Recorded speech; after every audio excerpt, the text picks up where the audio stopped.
Hello વિદ્યાર્થી મિત્રો, આજે હું તમને ભણાવવાનો છું ધોરણ 6નો વિજ્ઞાનનો પાઠ 11મો આપણી આસપાસની હવા.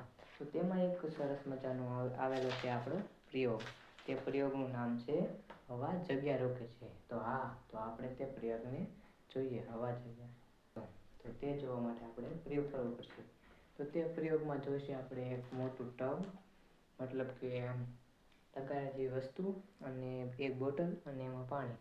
તો તેમાં આપણે પાણી નાખવાથી, બોટલને આમ અંદર નાખવાથી, તો આપણને ખબર પડે છે બોટલને ડૂબાડી, તો બોટલમાં ડૂબાડતા પાણી અંદર જ વયું જાય છે. પરંતુ બોટલમાં હવા હોય તો પાણી અંદર જતું નથી. તો આપણે બોટલને આડી કરવાથી પરપોટા થઈને હવા બહાર નીકળી જાય છે. તેથી પાણી બોટલમાં સમાવેશ થઈ જાય છે. અને તેમજ એક બીજો પ્રયોગ આપેલો છે. તો જો આ આપણા પ્રયોગ છે.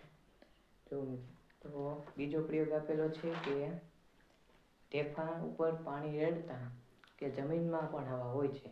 તો આપણે તેનો પણ પ્રયોગ કરીએ. તો તેના માટે આપણે એક જોઈશે તેમ તગારા જેવું. તો એ આપણે લઈ આવશું.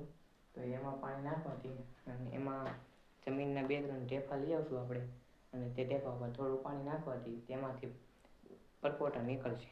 તો તે પરપોટા આવી રીતે હશે. તો એ પરપોટા શા માટે નીકળે? તો એ પરપોટા નીકળે હવા થઈને પરપોટા બહાર નીકળી જાય છે, અને તેમાં પાણીનો સમાવેશ થઈ જાય છે. તો આપણી ચેનલ ઉપર આવા જ પ્રયોગ મળશે. અને આવા જ પ્રયોગ જોવા માટે તમે અમારી ચેનલને સબસ્ક્રાઈબ કરી શકો છો. તો આપણે મળીએ બીજા આપણા નવા પ્રયોગ સાથે. તો આ પ્રયોગ આપણો હતો હવા જગ્યા રોકે છે. તો આમાંથી આપણને એ શીખવા મળે છે કે હવા જગ્યા